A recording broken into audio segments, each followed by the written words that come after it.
yang menjadi concern utama dari Partai Nasdem dalam hal ini Ketua Umum kami Bapak Surya Paloh adalah bahwa pemilu itu tidak boleh menyisakan residu setelahnya. Apalagi kalau residu itu adalah jurang perpecahan. Langkah apa lagi, Bu, dalam waktu dekat ini yang akan dilakukan oleh Nasdem Jatim agar Pak Anies memang makin diterima oleh masyarakat Jawa Timur? Sebagaimana yang kita ketahui, Mas Tri, di berbagai wilayah di Nusantara ini, tidak terkecuali di Jawa Timur, itu muncul komunitas-komunitas yang mengidentifikasikan dirinya sebagai relawan Pak Anies. Apakah itu keterlibatan Nasdem atau memang spontanitas pendukung dari Pak Anies ya untuk membentuk relawan itu? Tidak, itu spontanitas dari berbagai segmen masyarakat, termasuk dari mak-mak yang menyebut dirinya mak-mak itu sudah beberapa waktu yang lalu, belum sampai 1 minggu itu ada deklarasi Sri Kandi. Karena ini juga tidak sesuatu yang ujuk-ujuk, Mas Tri. Nasdem adalah salah satu partai pengusung Ibu Khofifah, dan kalau saya boleh sangat jujur gitu, yang pertama kali barangkali mengusung Ibu Khofifah adalah Nasdem gitu. Ya, dan Pak Anies maupun Ibu Khofifah itu sejarahnya dengan Nasdem itu sejak ini masih ormas, Mas Tri.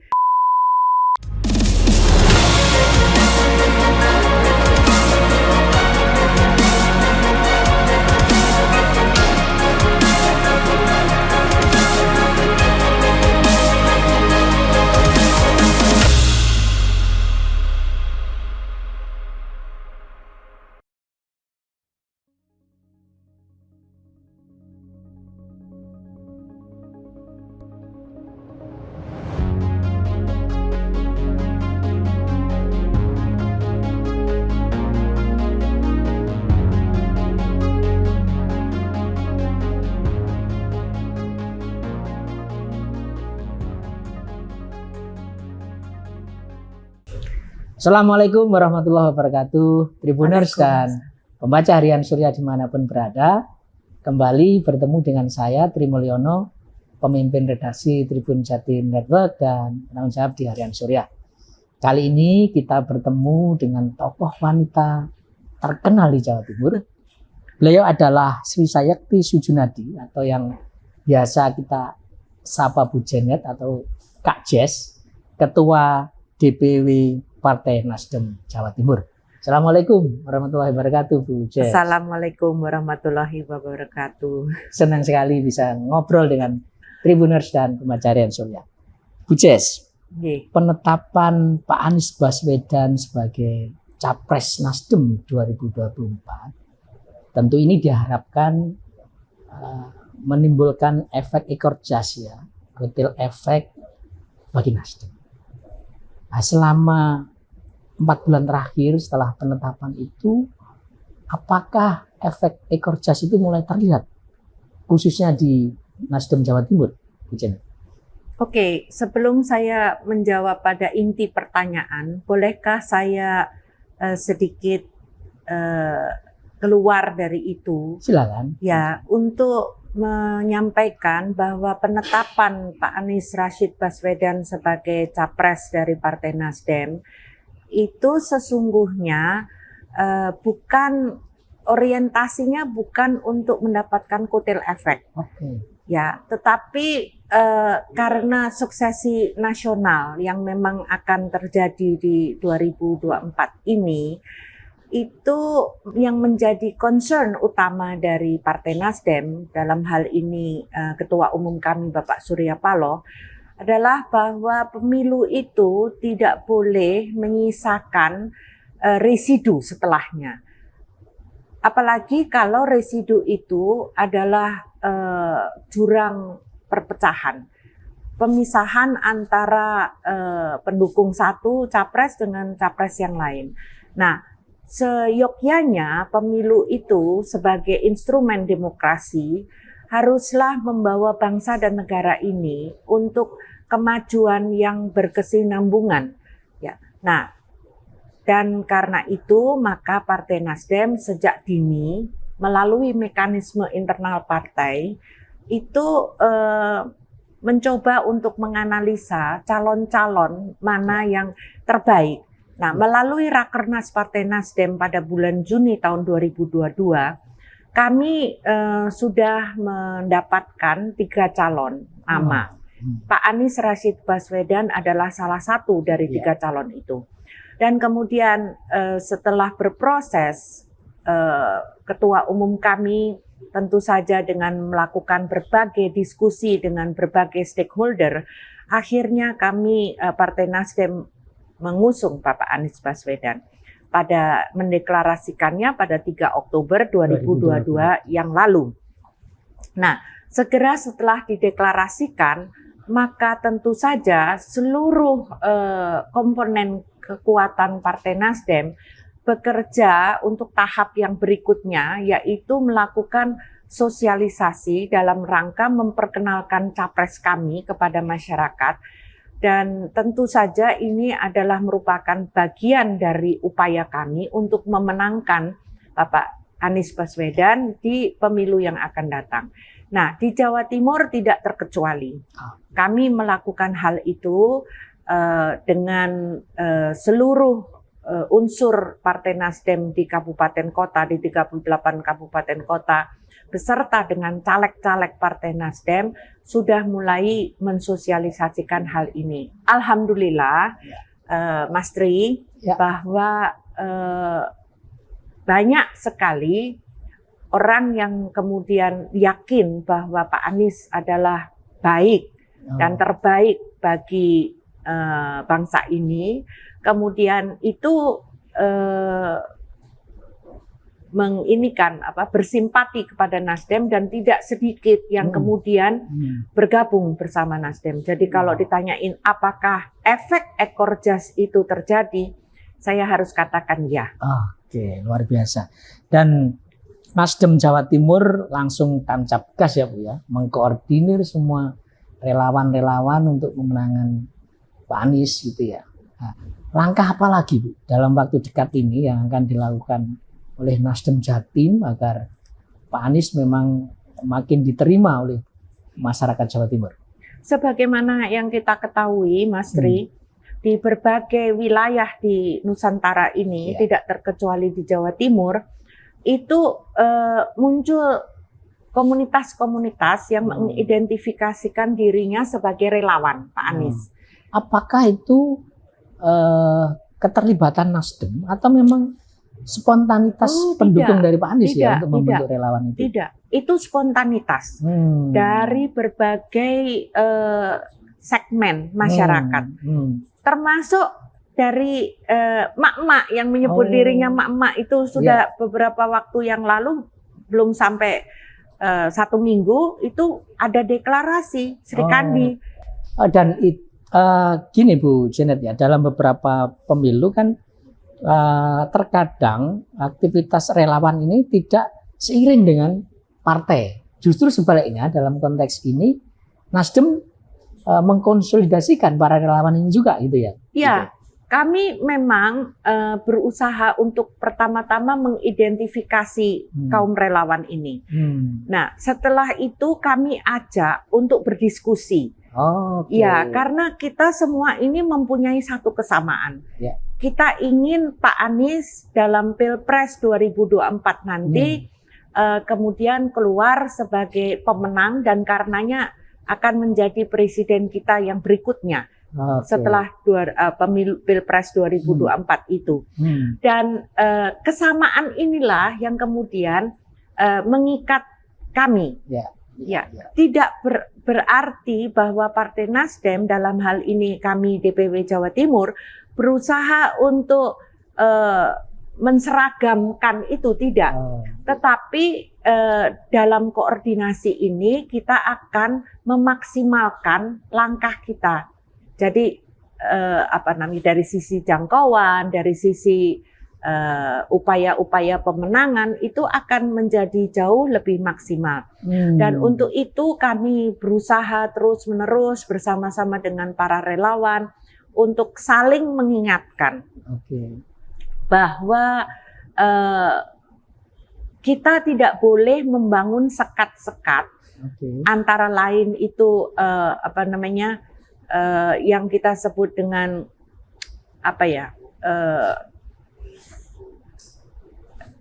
kesombongan gitu, kesombongan dan saling mengunggulkan ya.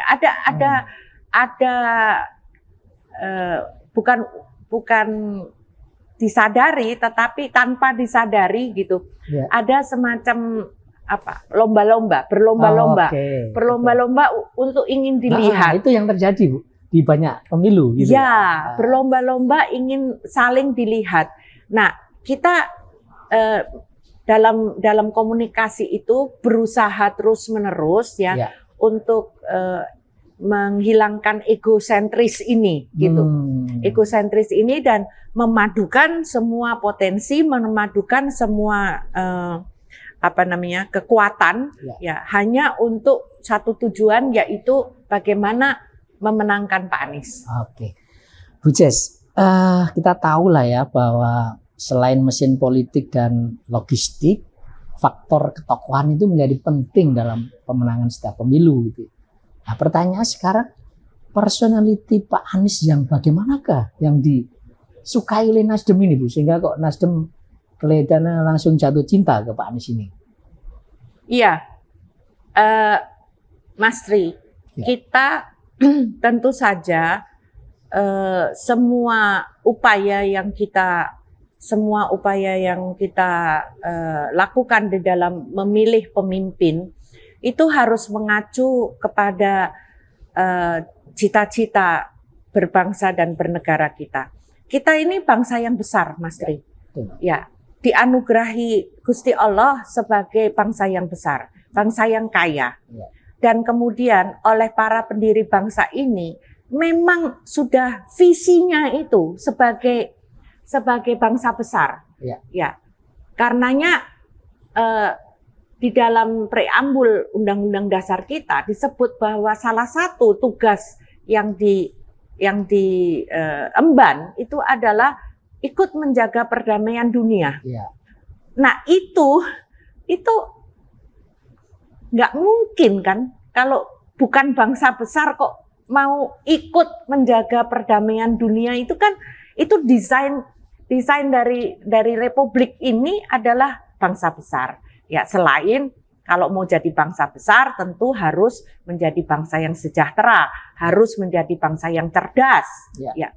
Nah, sejahtera, cerdas, ya, ini hanya bisa diwujudkan manakala negeri ini adil terhadap anak bangsanya. Ya, kita ini salah satu most populated nation in the world.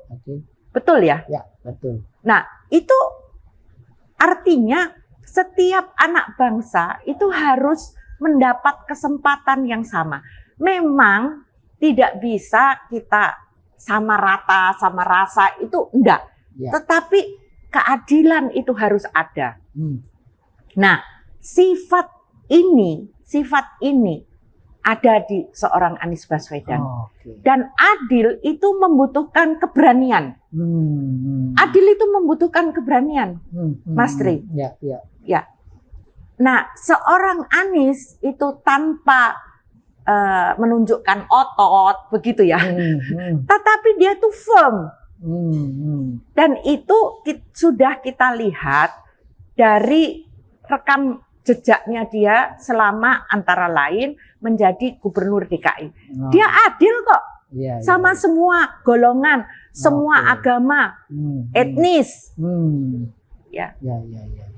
Dan itu satu. Kedua, kalau kita ini mau menjadi bangsa besar di dalam negeri, kita harus seperti itu. Tapi kita juga harus mempunyai kemampuan untuk eksis di dunia yang global ini gitu. Nah, Anies menurut pandangan kami memiliki kapasitas untuk itu. Dan sudah terbukti kan baru-baru ini menjadi saat diangkat salah satu anggota dewan dari sebuah lembaga pendidikan yang sangat terhormat di dunia ini gitu. Oke. Bu Jess, Gubernur Jawa Timur Khofifah Indar Parawansa dikabarkan menjadi salah satu kandidat sebagai cawapres Pak Anies Baswedan. Nasdem Jatim melihat ini seperti apa? Apakah memang selayaknya demikian? Kalau Mas Tri mau jawaban saya yang apa adanya, ya. Nasdem Jawa Timur merupakan salah satu yang sangat menginginkan hal itu terjadi. Benar sih ya, ini catatan dari Jawa Timur ini. Iya, karena ini juga tidak sesuatu yang ujuk-ujuk, Mas Tri. Nasdem adalah salah satu partai pengusung Ibu Khofifah, dan kalau saya boleh sangat jujur gitu, yang pertama kali barangkali mengusung Ibu Khofifah adalah Nasdem. Betul gitu. Sekali. Ya, dan Pak Anies maupun Ibu Khofifah itu sejarahnya dengan Nasdem itu sejak ini masih ormas, Mas Tri. Beliau itu 2 dari 45 pendiri Ormas Nasdem, begitu. Jadi kami bukan memantau ya, tetapi kami tahu bagaimana beliau berdua ini, dan alasan untuk menginginkan Ibu Khofifah bersanding dengan Pak Anies itu kami yakini akan merupakan duit tunggal yang ini mesin bagus dapat turbo gitu. Gitu ya Bu Jess. Iya, Ibu Khofifah ini kan luar biasa. Anunya etos kerjanya, disiplinnya, integritasnya, kemampuannya dan lain sebagainya. Wah, ini kalau bisa bersanding dengan Pak Anies ya ini akan luar biasa sekali. Bu Jess, meskipun ini pasti keputusan DPP ya, tapi sudahkah ada komunikasi informal ya, misalnya dari Nasdem Jatim dengan Bu Khofifah untuk menyandingkan dengan Pak Anies misalnya? Sampun, tapi saya memang sudah lama sekali tidak lagi bertemu dengan Ibu Khofifah. Sengaja memberikan ruang kepada beliau karena jangan lupa juga Ibu Khofifah itu bukan pribadi yang mencari nilai-nilai protokoler. Beliau itu pribadi yang mengedepankan kinerja, sangat sangat ingin bahwa keberadaan beliau itu betul-betul mendatangkan manfaat dan lain sebagainya. Dan beliau adalah kandidat yang sangat-sangat kuat untuk periode kedua gubernur. Untuk pilkada gubernur 2024 gitu. Bu Janet, koalisi di tingkat pusat gitu ya antara Nasdem, PKS dan Demokrat mulai mengerucut dalam koalisi perubahan itu, Bu Janet ya. Lalu juga belakangan Pak Surya Paloh Ketua Umum Nasdem juga membuka peluang dengan Golkar. Nah ini untuk menindaklanjuti perbincangan di tingkat Jakarta, di daerah sendiri komunikasi dengan ketiga partai ini kayak apa Bu Janet? Ya, jadi saya pribadi belum melakukan komunikasi dengan Ketua Partai Demokrat Jawa Timur, Mas Emil Dardak, dan juga Ketua Partai PKS Jawa Timur. Juga saya belum membangun komunikasi dengan Pak Sarmuji dari Golkar ataupun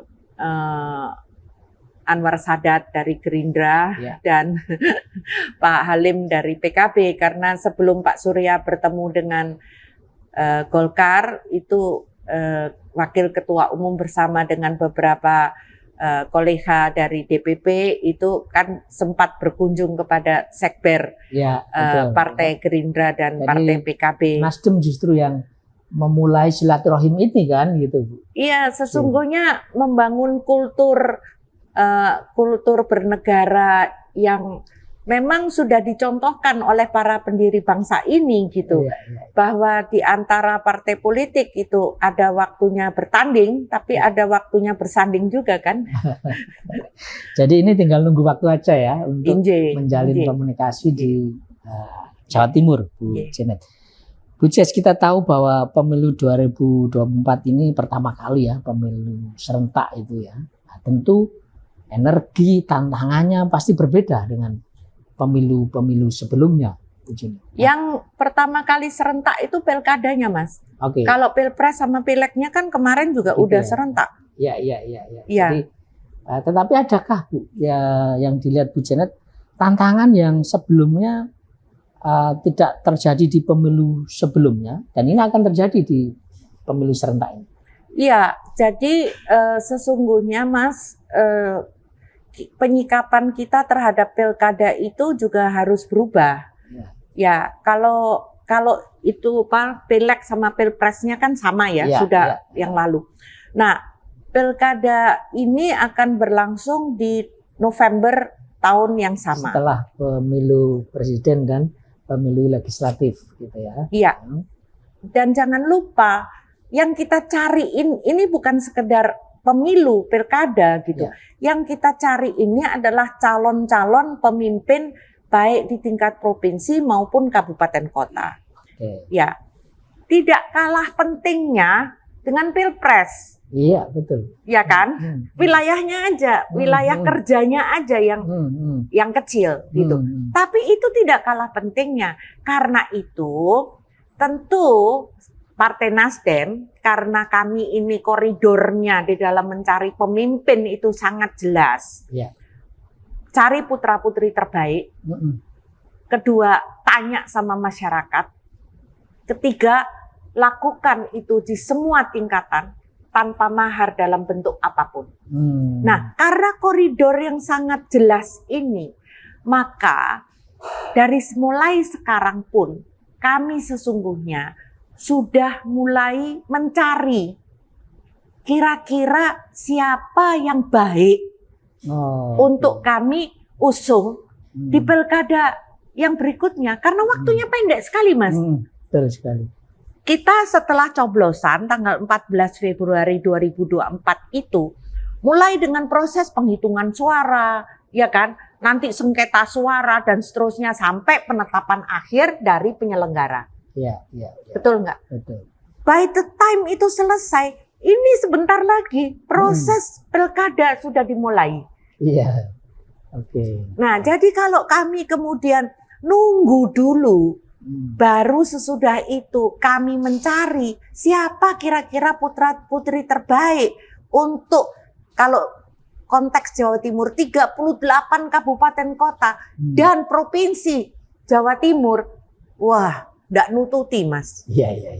Jadi itu akan berkesinambungan dengan strategi untuk di Pilpres dan di pemilu legislatif ya. Pilkada itu ya, Bu Janet ya. Iya, juga karena kan kalau di luar maju independen ya, kalau diusung partai, maka pilkada tahun 2024 ini dasar kursi yang akan dipakai sebagai syarat pencalonan adalah hasil pileg 2024, Mas. Iya, betul.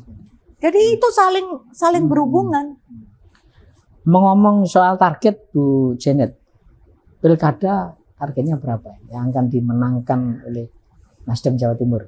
Begini, Mas, partai ini lahir dengan sebuah visi yang sangat berat, melakukan restorasi, mengembalikan kehidupan berbangsa ini sesuai dengan kesepakatan dari para pendiri bangsa.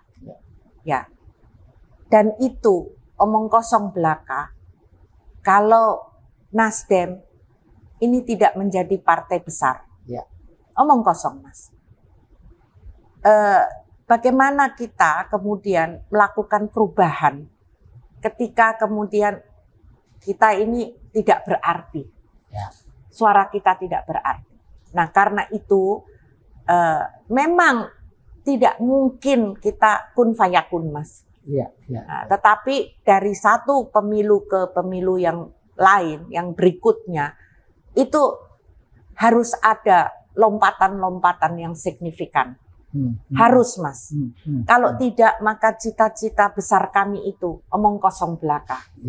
Nah, mudah-mudahan apa yang kami niatkan dan apa yang kami lakukan dengan sungguh-sungguh ini kemudian mendapat tempat di hati masyarakat dan masyarakat memberikan kepercayaan pada kami. Memang berat, Mas, bagi masyarakat untuk mempercayai partai politik. Karena apa? Karena janji terus, ya kan? Nanti janji-janji itu hanya 5 tahunan, Mas, gitu. Tapi insya Allah masyarakat sudah bisa melihat bahwa apa yang kami niatkan dan apa yang kami lakukan ini tegak lurus gitu. Artinya bisa dikatakan bahwa sebetulnya saat ini pun Nasdem Jatim sudah ada nih nama-nama calon yang akan dipertarungkan di pilkada, Bu. Sudah ada gitu. Sudah. Dan apakah mereka nanti juga akan didorong untuk menjadi caleg sebelum dalam pertarungan pilkada? Kalau kami nggak kayak gitu, Mas. Gitu. Kalau kami nggak kayak gitu. Kalau kami nggak seperti itu. Artinya memang kami suka dibilang bahwa partai politik apa itu gitu kok. Nggak bisa mencalonkan kadernya sendiri. Di lain pihak kami tidak sesempit itu. Karena yang dicari, Mas, yang dicari itu adalah pemimpin. Boleh dia berangkat dari satu partai politik tertentu, termasuk dari Nasdem, gitu. Tetapi kemudian dia harus menjadi pemimpin dari kabupaten itu, dari kota itu, dari provinsi itu, dari negeri ini, gitu. Jadi koridor dari ketua umum kami itu sangat pas, Mas. Cari putra-putri terbaik. Gitu aja ya. Iya. Siapapun, dari manapun, gitu ya. Nasdem siap mendukung, gitu ya. Iya. Dan itu salah satu manifestasi yang sangat konkret dari antara lain menghadirkan keadilan. Jadi siapapun dia, termasuk Mas, gitu. Kalau memang itu terbaik, kenapa enggak? Gitu. Terakhir, Bu Jess, Nasdem sangat keras ya menolak wacana sistem pemilu proporsional tertutup, gitu ya. Iya. Dan ini harga mati proporsional terbuka. Sebetulnya pesan apa, Bu, yang ingin disampaikan ke masyarakat terkait? Kita sudah sepakat, Mas. Bahwa kita ini menganut sistem demokrasi one man one vote. Kedaulatan ada di tangan rakyat. Dan sistem terbuka itu memberikan hak sepenuhnya kepada rakyat. Untuk memilih wakilnya. Bukan hanya partai, tapi siapa wakil yang dia kehendaki. Person. Ya enggak? Nah, alhamdulillah perjalanan berdemokrasi kita sudah sampai kepada ketika reformasi itu dan kemudian MK akhirnya sudah memutuskan bahwa itu dari tertutup menjadi terbuka. Loh, kok kita mau balik mundur? Kita kan maju, Mas. Iya. Itu. Jadi itu jangan mengkhianati hak rakyat lah, Mas. Ya. Ada juga masyarakat yang, aku bingung ini sopo ya. Udah, tapi aku percaya sama Partai Nasdem gitu. Nah, itu nyoblos tanda gambar partai. Ya. Tapi kan ada juga yang, saya kenal sama Mas Tri. Ya. Saya tahu beliau ini. Partainya juga saya setuju. Tapi saya mau Mas Tri yang jadi. Nyoblos nama Mas Tri. Baik, Tribuners dan pembaca harian Surya, Tak terasa kita sudah di ujung obrolan kita dengan Bu Janet, Ketua DPW Partai Nasdem Jawa Timur. Kita ketemu dengan tokoh-tokoh selanjutnya. Saya mohon pamit. Assalamualaikum warahmatullahi wabarakatuh.